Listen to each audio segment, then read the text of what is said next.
돈만 탐하고 나에게 관심도 없잖아. 그렇다고 간병인에게 1억을 주다니요. 너무해요. 챕터 1. 갈등 기저귀를 가는 손과 숫자를 세는 눈. 도입 새벽 5시 30분 종로구 평창동 저택. 새벽 5시 30분 알람이 울립니다. 한명숙 씨는 눈을 뜹니다. 63세. 하얗게 센 머리를 단정하게 뒤로 넘긴 그녀의 손은 여전히 곧습니다. 30년간 계산기를 두드리던 손가락, 지금은 체온계를 잡고 있습니다. 방 한쪽 구석, 낡은 캐리어 위에 놓인 액자가 보입니다. 20년 전 회사 창립 기념일 사진이었지요. 격리팀 한명숙 팀장이라고 적힌 명찰을 단 그녀가 활짝 웃고 있습니다. 명숙 씨는 액자를 보지 않습니다. 대신 침대 옆 노트를 펼칩니다. 오늘 할 일이 빼곡합니다. 5시 30분 기상. 6시 회장님 활력 징후 체크. 6시 30분 침상 목욕. 7시 아침 약 혈압약 한 알, 당뇨약 2알. 8시 조식죽 150g 단백질 보충. 그녀는 펜을 듭니다. 어제 날짜 옆에 체크 표시를 합니다. 하나도 빠짐없이 완료했다는 표시였지요. 전개 입주 3개월 차의 일상. 회장님, 체온 36.2도입니다. 어제보다 0.1도 낮습니다. 명숙 씨가 말합니다. 구철민 회장은 침대에 누워 천장을 바라봅니다. 75세. 3년 전 교통사고로 하반신을 쓸 수 없게 된 이후 그는 이 방을 벗어나지 못했습니다. 한 선생, 오늘 약가 영수증 챙겨뒀나? 구 회장이 묻습니다. 명숙 씨는 고개를 끄덕입니다. 서랍에 정리해뒀습니다. 지난달 약제비 총 127만 원, 이번 달은 132만 원 예상됩니다. 5만 원 올랐군. 약국을 바꾸시면 3만 원 정도 절약 가능합니다. 구 회장이 미소를 짓습니다. 짧지만 진짜 웃음이었지요. 역시 격리 출신은 다르군. 명숙 씨는 대답하지 않습니다. 대신 조용히 회장의 다리를 마사지합니다. 감각 없는 다리지만 혈액순환은 필요했습니다. 그녀의 손이 일정한 리듬으로 움직입니다. 과거 명숙 씨가 여기 오기까지. 명숙 씨는 35년간 중견 건설회사 격리팀에서 일했습니다. 입사 동기 중 유일하게 팀장까지 올랐던 그녀였지요. 일원의 오차도 용납하지 않는 꼼꼼함. 장부를 보면 회사의 건강 상태가 보인다던 그녀였습니다. 하지만 60세 정년퇴직 통보를 받습니다. 한 팀장님, 고생 많으셨습니다. 이제 푹 쉬셔야죠. 꽃다발과 공로패를 받았습니다. 그리고 그 다음 날부터 아무도 그녀를 부르지 않았습니다. 남편은 퇴직금을 미천 삼아 작은 사업을 시작했습니다. 친구 보증을 섰습니다. 1년 뒤 3억의 빚이 남았습니다. 남편은 집을 나갔습니다. 미안하오. 당신까지 끌어들일 순 없어. 명숙 씨는 혼자 남았습니다. 63세. 30평 아파트는 경매로 넘어갔습니다. 그녀는 원룸으로 이사했습니다. 그리고 간병인 자격증을 땄습니다. 6개월 과정이었지요. 수업 시간 20대 젊은이들 사이에서 가장 열심히 필기하던 사람이 명숙 씨였습니다. 어머님, 이 나이에 왜 이런 걸 배우세요? 강사가 물었습니다. 빚을 갚아야 해서요. 명숙 씨가 담담히 대답했습니다. 현재 오전 10시 2층 거실. 또 왔네. 복도 끝에서 날카로운 목소리가 들립니다. 둘째 며느리 서연이 씨였습니다. 45세. 명품 핸드백을 든 그녀가 계단을 올라옵니다. 아버님 약 제대로 드시는 거 맞아요? 네. 아침 7시에 정확히 드셨습니다. 명숙 씨가 대답합니다. 서 씨는 코웃음을 칩니다. 어제 통장 내역 봤는데 또 300만 원 빠져나갔더라고요. 설마 당신한테 준 건 아니겠죠? 제가 받은 건 월급 280만 원뿐입니다. 280만 원이 적어요. 대학 나온 초보 간병인도 200이면 되는데 명숙 씨는 걸레를 짭니다. 대답하지 않습니다. 서 씨는 거실을 휙 둘러봅니다. 아버님 점심 뭐 드실래요? 제가 백화점에서 보양식. 됐어. 구 회장이 짧게 말합니다. 한 선생이 해주는 죽이 좋아. 소금 간도 딱 맞고. 서 씨의 표정이 굳습니다. 그녀는 명숙 씨를 노려봅니다. 그리고 계단을 내려갑니다. 명숙 씨는 조용히 걸레질을 계속합니다. 오후 3시 서재. 한 선생, 이리 좀 와보게. 구 회장이 부릅니다. 명숙 씨가 서재로 들어갑니다. 책장으로 둘러싸인 방. 하지만 먼지가 쌓여 있었지요. 아무도 이 방을 쓰지 않았습니다. 저 서랍 좀 열어보게. 2단. 명숙 씨가 서랍을 엽니다. 오래된 장부들이 가득합니다. 손으로 쓴 가계부, 영수증, 계약서들이었지요. 이것들 좀 정리해 줄 수 있나? 자네 경리 출신이라며. 명숙 씨가 장부를 펼칩니다. 1987년부터의 기록이었습니다. 빛바랜 숫자들이 빼곡합니다. 제대로 정리만 하면 시간당 5만 원 더 주지. 왜 저한테 이걸 맡기시는 겁니까? 구 회장이 창밖을 봅니다. 자식들은 내 돈에만 관심 있지. 내 인생엔 관심 없어. 하지만 자네는 다르더군. 약 한 알 먹을 때도 기록하잖아. 그 꼼꼼함이 믿음직스러워. 명숙 씨의 손이 장부 위에서 멈춥니다. 오랜만에 듣는 말이었습니다. 믿음직스럽다는 말. 마무리 밤 11시, 명숙의 방. 명숙 씨는 침대에 앉아 노트를 펼칩니다. 오늘 하루를 정리합니다. 구 회장님 상태 양호. 약 복용 정상. 특이사항 서재 장부 정리 요청 받음. 그녀는 펜을 멈춥니다. 그리고 창밖을 봅니다. 70억 자산가의 집. 하지만 이 큰 집에서 구 회장을 진심으로 대하는 사람은 아무도 없었습니다. 자식들은 언제 죽을지만 계산했고 손주들은 할아버지 얼굴조차 보러 오지 않았습니다. 명숙 씨는 알았습니다.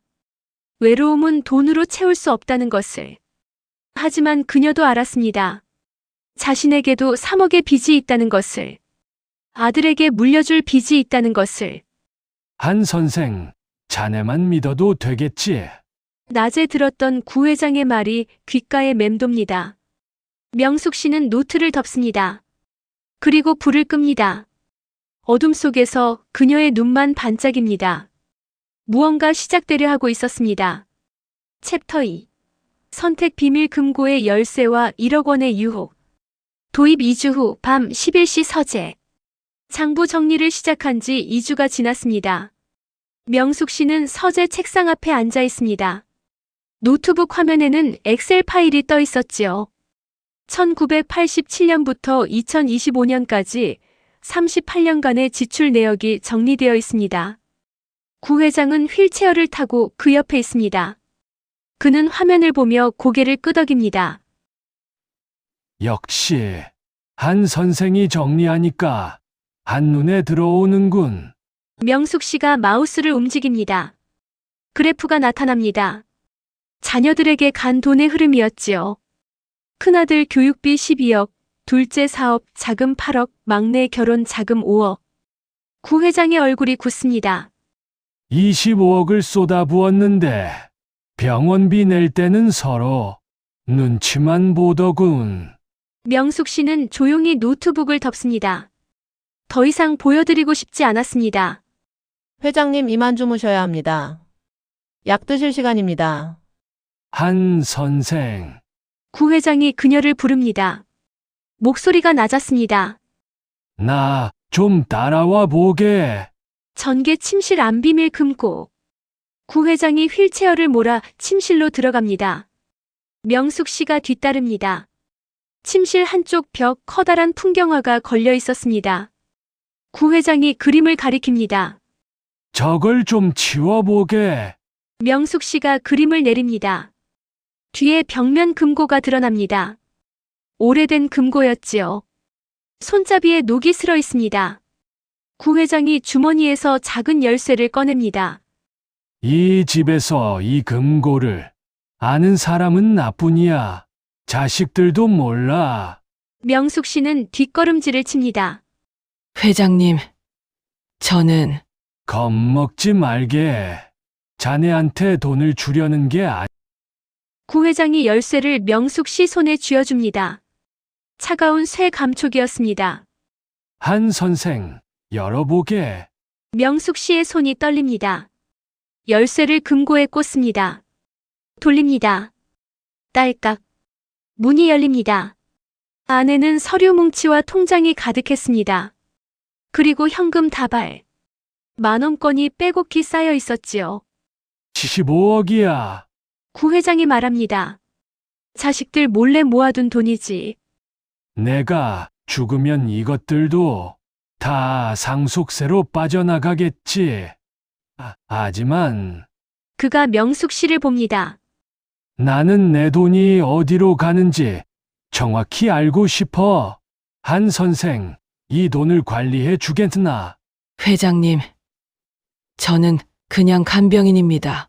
이런 건 간병인? 아니지. 구 회장이 고개를 젓습니다.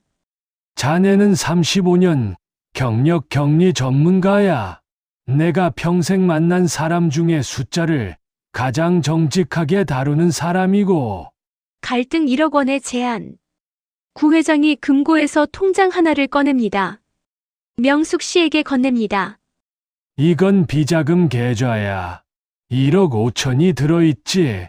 명숙 씨는 통장을 받지 않습니다. 이 중에서 1억. 한 선생 아들 빚 갚는 데 쓰게. 명숙 씨의 얼굴이 하얗게 질립니다. 제 아들을 어떻게 아십니까?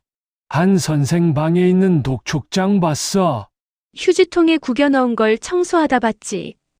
구 회장이 담담하게 말합니다. 중호. 32살. 사업 실패로 3억 비. 그중 1억은 사해. 맞나? 명숙 씨는 대답하지 못합니다. 그저 고개를 떨굽니다. 회장님, 저는 조건이 있네. 구 회장이 말을 자릅니다. 내가 죽을 때까지 이 금고 관리를 맡아주게. 매달 자금 흐름을 정리하고 내가 지시하는 대로 돈을 옮기게. 그리고 그가 목소리를 낮춥니다. 절대 자식들한테 이 금고 얘기를 하지 말게. 약속할 수 있나? 명숙 씨는 통장을 바라봅니다. 1억 5천만 원. 아들의 빚을 갚고도 남을 돈이었습니다. 하지만 손이 나가지 않습니다. 회장님, 이건 받기 싫으면 말게. 구 회장이 다시 통장을 지불해야 합니다. 명숙 씨가 그의 손을 잡습니다. 아닙니다. 제가 하겠습니다. 그 순간 복도에서 발소리가 들립니다. 위기 며느리의 의심. 아버님 아직 안 주무세요. 문이 벌컥 열립니다. 둘째 며느리 서연이 씨였습니다. 그녀가 방 안을 둘러봅니다. 벽에 그림이 내려져 있습니다. 금고 문은 열려 있었지요. 명숙 씨 손에는 통장이 들려 있습니다. 서 씨의 눈이 가늘어집니다. 뭐 하시는 거예요? 아, 이건 명숙 씨가 황급히 통장을 등 뒤로 숨깁니다. 하지만 늦었습니다. 금고요. 서 씨가 다가옵니다. 아버님 금고가 여기 있었어요. 우리도 몰랐는데 내 방에 금고 하나 있는 게 이상한가? 구 회장이 차갑게 말합니다. 중요한 서류 보관하는 거야. 상관할 일 아니지. 서류요. 저 간병인 손에 있는 게 통장 아니에요. 서 씨가 명숙 씨를 노려봅니다. 당신 지금 뭘 받은 거야? 아무것도 아닙니다. 명숙 씨가 대답합니다. 목소리가 떨립니다. 그냥 회장님께서 서류 정리를 보여봐요. 지금 당장. 서 씨가 명숙 씨의 손을 잡습니다. 명숙 씨는 뿌리칩니다. 놓으세요. 이 여자가 지금 뭘 숨기는 거죠? 서 씨가 구 회장을 봅니다. 아버님 설마 이 사람한테 돈을 주시는 건 아니시죠? 나가. 구 회장이 소리칩니다. 목소리가 떨립니다. 내 방에서 당장 나가라고. 서 씨는 몇 초간 구 회장을 노려봅니다. 그리고 천천히 뒤돌아 나갑니다. 하지만 문을 닫기 전 명숙 씨를 한 번 더 봅니다. 경고의 눈빛이었습니다. 마무리 선택 이후의 무게. 서 씨가 나간 뒤 방은 조용해집니다. 명숙 씨는 손에 든 통장을 내려다봅니다. 1억 5천만 원. 하지만 지금 이 순간 그 돈이 무겁기만 합니다. 회장님, 미안하네. 구 회장이 말합니다. 자네를 곤란하게 만들었군. 아닙니다. 명숙 씨가 고개를 젓습니다. 다만, 제가 이 일을 제대로 할 수 있을지 모르겠습니다. 할 수 있어. 구 회장이 그녀를 봅니다. 자네는 35년간 1원의 오차도 내지 않았잖아. 이번에도 그럴 거야. 명숙 씨는 대답하지 않습니다. 대신 조용히 금고 문을 닫습니다. 그림을 다시 벽에 겁니다. 하지만 그녀는 알고 있었습니다. 이 선택이 단순한 일이 아니라는 것을. 1억의 돈 뒤에는 70억의 욕망이 숨어 있다는 것을. 그리고 자신이 이제 그 욕망의 한가운데에 서 있다는 것을. 명숙 씨는 방을 나옵니다. 복도는 어둡습니다. 하지만 저 끝, 서 씨의 방에서 불빛이 새어나옵니다. 그 안에서 전화하는 목소리가 들립니다. 여보, 아버님이 간병인한테 뭘 주는 것 같아. 우리 변호사 좀 알아봐요. 명숙 씨는 걸음을 멈춥니다. 전쟁이 시작되고 있었습니다. 마이너스. 챕터 3. 반전 효도가 아닌 상속 전쟁의 도구. 도입 3일 후 오전 10시 거실.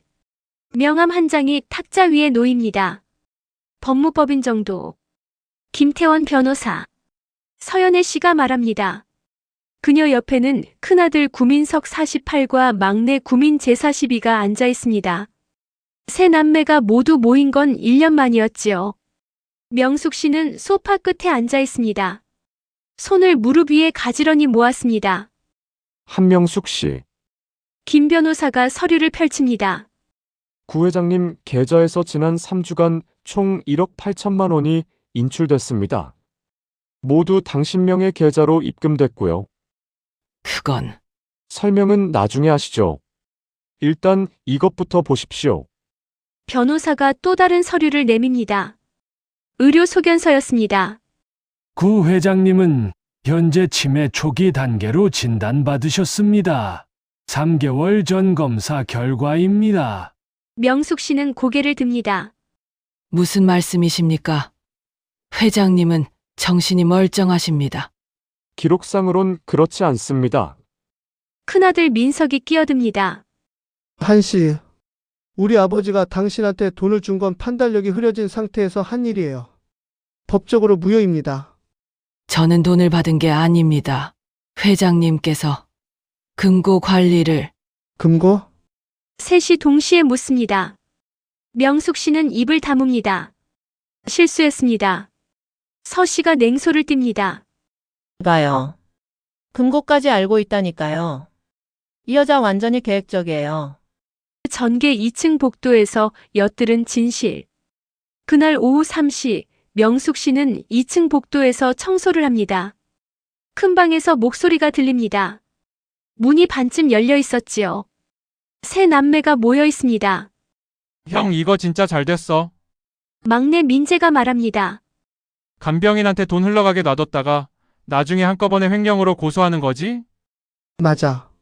민석이 고개를 끄덕입니다. 아버지가 치매 판정받은 상태에서 준 돈은 전부 무효야. 우리가 법정 대리인 자격으로 다 돌려받을 수 있어. 그럼 그 금고는요? 서 씨가 묻습니다. 아버님이 숨겨둔 돈이 얼마나 되는지 모르잖아요. 그러게. 한 간병인 통해서 확인하는 거지. 민석이 웃습니다. 그 여자가 금고 내역 정리해주면 우리가 그걸 압수하면 돼. 간병인은 횡령죄로 고소하고. 형 천재 아니야? 민재가 손뼉을 칩니다. 그럼 아버지 재산도 지키고 간병인한테 간 돈도 되찾고. 일석이조네. 복도에서 명숙 씨는 걸레를 쥔 손에 힘을 줍니다. 손등에 핏줄이 붉어집니다. 그녀는 조용히 뒷걸음질을 칩니다. 위기 구 회장과의 대면. 명숙 씨는 1층 침실로 내려갑니다. 구 회장이 침대에 누워 있습니다. 창밖을 보고 있었지요. 회장님, 명숙 씨가 부릅니다. 목소리가 떨립니다. 무슨 일인가? 구 회장이 돌아봅니다. 그의 얼굴은 평온합니다. 아무것도 모르는 표정이었지요. 회장님.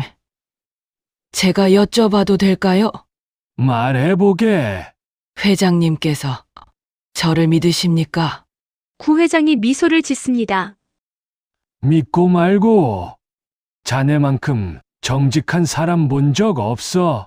명숙 씨는 침대 옆 의자에 앉습니다. 그리고 조심스럽게 묻습니다. 그럼 왜 치매 진단을 받으셨습니까? 구 회장의 미소가 사라집니다. 들었군. 네. 자식들이 권했어. 세금 문제 때문이라고 했지. 구 회장이 천장을 봅니다. 치매 환자가 증여한 재산은 상속세가 덜 나온다더군. 그래서 병원 가서 진단받았어. 바보같이. 명숙 씨는 입술을 깨뭅니다. 회장님, 그 진단서가 지금. 알아. 구 회장이 그녀를 봅니다. 처음으로 지친 눈이었습니다. 한 선생. 나도 알고 있었네. 자식들이 뭘 하려는지. 그런데 왜? 그래도 희망이 있었어. 구 회장이 작게 웃습니다. 내가 자네한테 돈을 주면 자식들이 자네를 공격할 거야. 그때 내가 자네 편을 들면 자식들이 정신 차릴 줄 알았지. 명숙 씨는 아무 말도 하지 못합니다. 하지만 틀렸군. 구 회장이 고개를 돌립니다. 자식들은 날 환자로만 봐. 나한테 의지가 있다는 걸 인정하지 않아. 침묵이 흐릅니다. 구 회장이 다시 말합니다. 한 선생, 미안하네. 자네를 방패막이로 쓴 거야. 절망 돌아갈 수 없는 선택. 그날 밤 11시 명숙 씨는 자신의 방에 앉아 있습니다. 탁자 위에 통장이 놓여 있습니다. 1억 5천만 원. 이미 아들 빚 1억을 갚았습니다. 남은 건 5천만 원이었지요. 하지만 이제 그 돈을 돌려줘야 합니다. 아니, 돌려줘도 소용없을 것입니다. 횡령죄로 고소당할 테니까요. 핸드폰이 울립니다. 아들 준호입니다.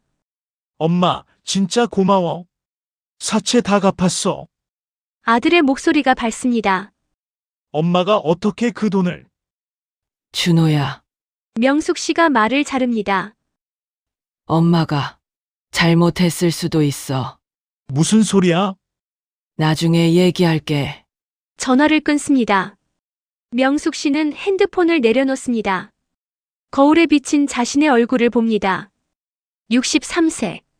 주름진 얼굴. 하얗게 센 머리. 30년간 이론도 틀리지 않던 사람.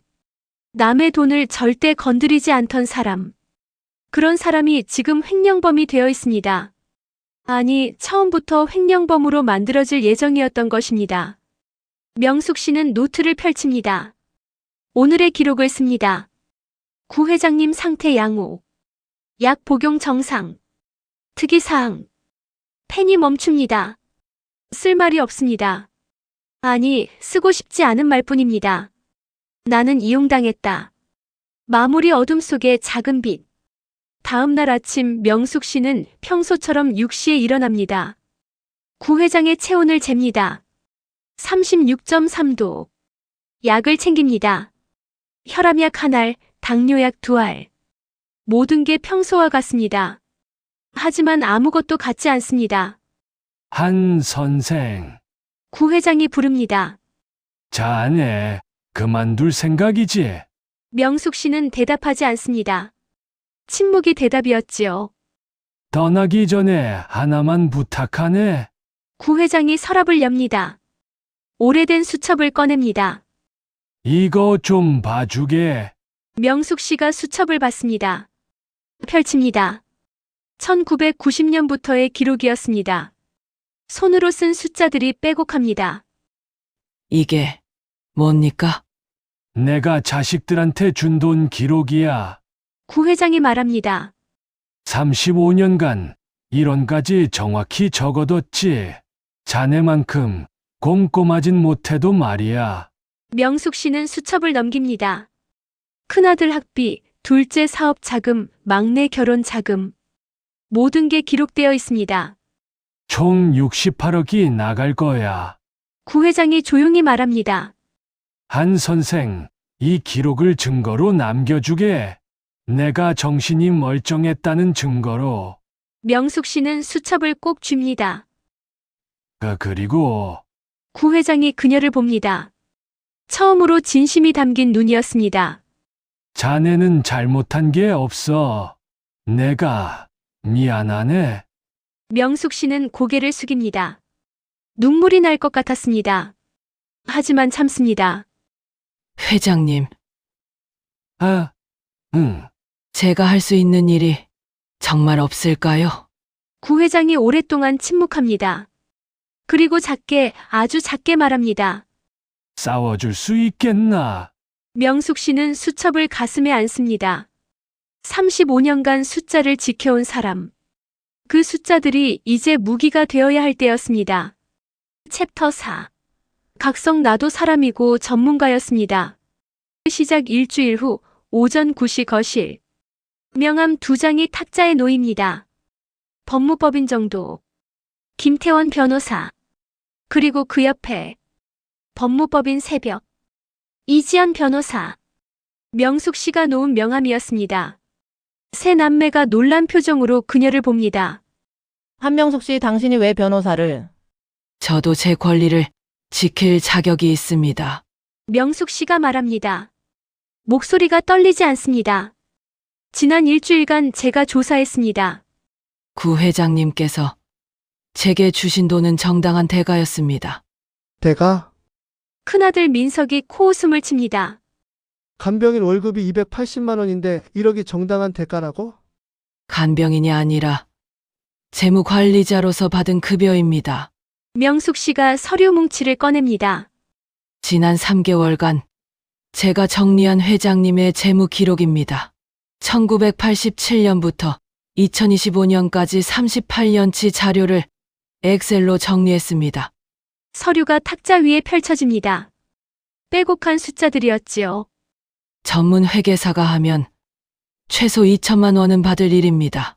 저는 그중 1억만 받았습니다. 이지연 변호사가 서류를 넘깁니다. 여기 보시면 구 회장님은 매달 한명숙 씨에게 업무 일지를 받았습니다. 간병 기록뿐 아니라 재무관리 보고서까지 포함돼 있습니다. 변호사가 한 장을 들어 보입니다. 2024년 11월 약제비 127만 원, 12월 132만 원. 한명숙 씨는 약국 3곳을 비교 견적했고 월 5만 원을 절감했습니다. 그게 뭐? 3년이면 180만 원입니다. 이지연 변호사가 말을 자릅니다. 한명숙 씨는 간병인이 아닙니다. 35년 경력 격리 전문가입니다. 그 전문성에 대한 정당한 보수를 받은 겁니다. 명숙 씨가 또 다른 서류를 꺼냅니다. 구 회장의 오래된 수첩이었지요. 그리고 이것은 회장님께서 직접 작성하신 기록입니다. 수첩을 펼칩니다. 1990년부터의 기록이 보입니다. 35년간 자녀분들께 지출하신 총액은 68억 2천만 원입니다. 1원까지 정확합니다. 거실이 조용해집니다. 명숙 씨가 수첩을 넘깁니다. 큰아드님 교육비 12억, 둘째 따님 사업 자금 8억, 막내 아드님 결혼 자금 5억. 숫자가 하나씩 읽힐 때마다 세 남매의 얼굴이 굳어갑니다. 이 기록을 보시면 아시겠지만 회장님은 치매가 아니십니다. 35년간 1원도 틀리지 않고 기록하신 분입니다. 해시태그 소통 구 회장의 증언. 이때 휠체어 소리가 들립니다. 구 회장이 거실로 들어옵니다. 명숙 씨가 민 휠체어였지요. 아버지, 내가 할 말이 있어. 구 회장이 자식들을 봅니다. 한 선생이 받은 돈은 내가 정당하게 준 거야. 치매 진단. 그건 너희들이 세금 아끼려고 권한 거였잖아. 민석이 입을 엽니다. 아버지 그건 됐어. 구 회장이 손을 듭니다. 나는 35년간 너희한테 68억을 줬어. 그중 얼마를 내 병원비로 썼나? 침묵입니다. 2천만 원. 딱 2천만 원이더군. 구 회장의 목소리가 떨립니다. 한 선생은 석 달 만에 약값 30만 원을 아껴줬어. 너희가 3년 동안 한 것보다 많아. 서연애 씨가 고개를 숙입니다. 눈가가 붉어집니다. 아버님, 죄송합니다. 미안해할 거 없어. 구 회장이 한숨을 쉽니다. 다만 한 선생을 건드리지 마. 그 사람은 아무 잘못이 없어. 그 변화 며느리의 사과. 그날 오후 5시 명숙 씨는 짐을 싸고 있습니다. 이제 이 집을 떠날 시간이었습니다. 법적 문제는 해결됐지만 더는 이곳에 있을 이유가 없었지요. 똑똑. 문을 두드리는 소리입니다. 들어오세요. 서연애 씨가 들어옵니다. 손에 봉투를 들고 있었습니다. 한명숙 씨, 네. 제가 정말 죄송했습니다. 서 씨가 허리를 숙입니다. 90도였습니다. 명숙 씨는 놀랍니다. 처음 보는 모습이었지요. 괜찮습니다. 아니에요. 제가 당신을 돈만 밝히는 사람으로 봤어요. 미안합니다. 서 씨가 봉투를 내밉니다. 이건 제 사비입니다. 사과의 의미로 받아주세요. 아닙니다. 저는 받아주세요. 서 씨가 간청합니다. 당신은 우리 가족이 3년 동안 못한 걸 석 달 만에 해냈어요. 아버님을 웃게 만들었잖아요. 명숙 씨는 봉투를 받지 않습니다. 대신 조용히 말합니다. 저는 제 일을 했을 뿐입니다. 35년간 해온 것처럼요. 서 씨가 고개를 끄덕입니다. 그래요. 당신은 전문가였어요. 제가 그걸 몰라봤습니다. 깨달음 구 회장과의 마지막 대화. 밤 10시 명숙 씨는 구 회장의 침실로 갑니다. 마지막 인사를 드리려 했습니다. 회장님, 앉게. 구 회장이 침대에 앉아 있습니다. 창밖을 보고 있었지요. 한 선생, 내가 자네한테 미안한 게 있어. 아닙니다. 아니야. 구 회장이 그녀를 봅니다. 나는 자네를 이용하려 했어. 자식들한테 교훈을 주려고. 명숙 씨는 아무 말도 하지 않습니다. 하지만 자네가 싸워줬어. 내가 아니라 자네 자신을 위해서. 구 회장이 미소를 짓습니다. 그걸 보면서 깨달았어. 나도 나를 위해 살아야겠다고. 회장님, 한 선생. 구 회장이 서랍을 엽니다. 편지 한 장을 꺼냅니다. 이건 자네한테 주는 추천서야. 내 명의로 썼지. 명숙 씨가 편지를 받습니다. 펼칩니다. 한명숙 씨는 35년 경력에 뛰어난 재무 전문가입니다. 63세라는 나이는 숫자일 뿐 그녀의 전문성은 여전히 빛납니다. 어떤 조직이든 그녀를 필요로 할 것입니다. 명숙 씨의 눈가가 뜨거워집니다. 회장님, 이건 자네 실력으로 다시 시작하게. 구 회장이 말합니다. 돈이 아니라 자네의 능력으로. 명숙 씨는 편지를 가슴에 안습니다. 처음으로 눈물이 납니다. 감사합니다. 아니, 내가 고맙네. 구 회장이 손을 내밉니다. 명숙 씨가 그 손을 잡습니다. 한 선생 덕분에 내가 배웠어. 외로움은 돈으로 채우는 게 아니라 사람으로 채우는 거라는 걸.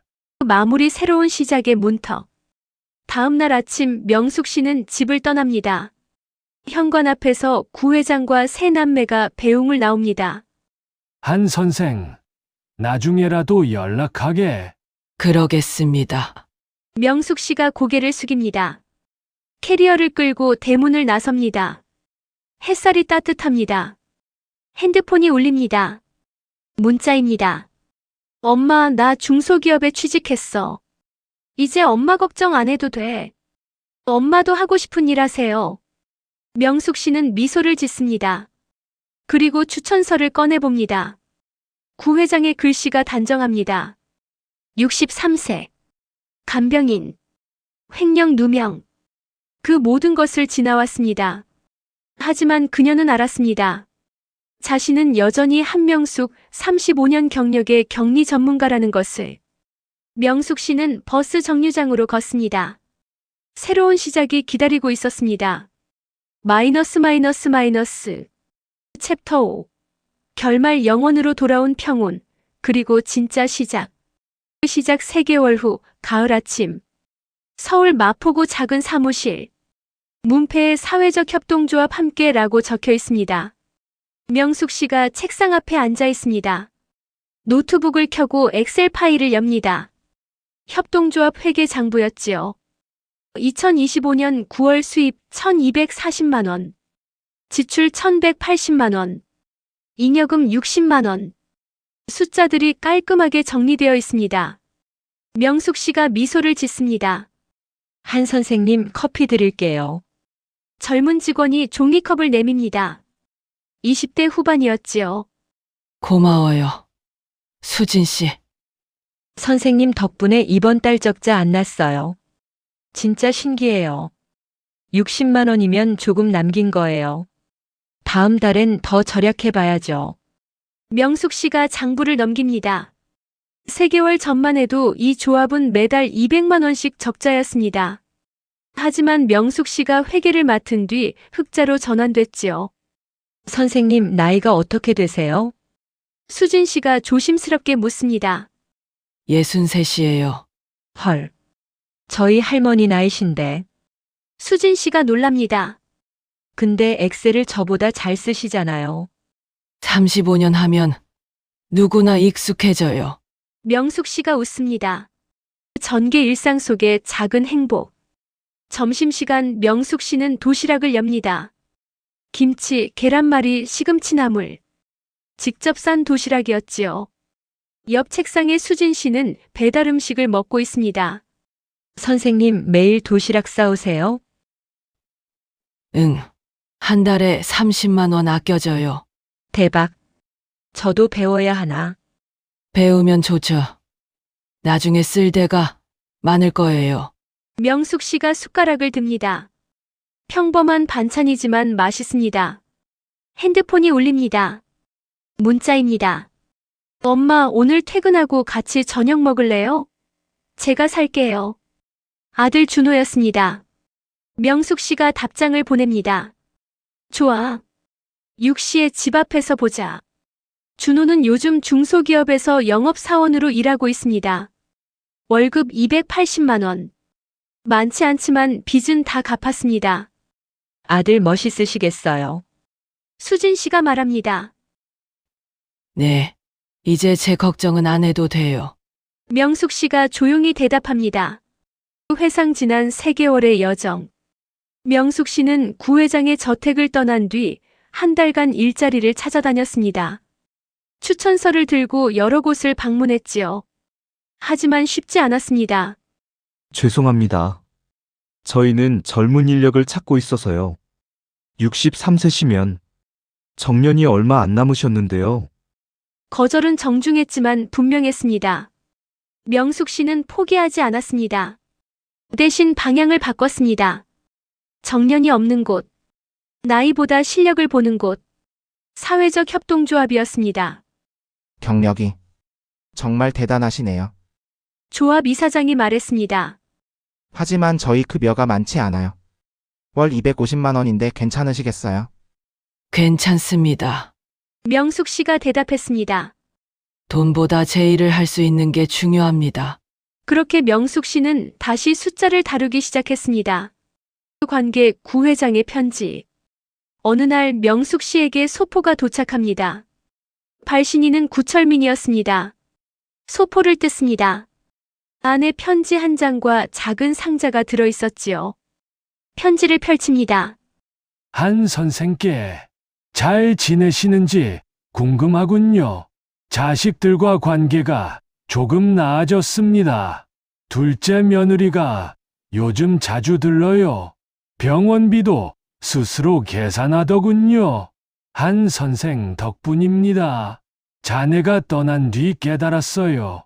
나는 돈으로 사람을 묶으려 했지만 자네는 일로 사람을 연결했더군요. 이 시계는 제가 30년 차에 받은 것입니다. 자네도 35년을 채웠으니 받을 자격이 있어요. 시간은 모두에게 공평하지만 어떻게 쓰느냐는 각자의 몫이더군요. 자네의 남은 시간이 빛나길 바랍니다. 구철민 올림. 명숙 씨는 상자를 엽니다. 안에 은색 손목시계가 들어 있습니다. 무겁지만 따뜻한 무게였지요. 명숙 씨는 시계를 차고 거울을 봅니다. 63세. 주름진 얼굴. 하얗게 센 머리.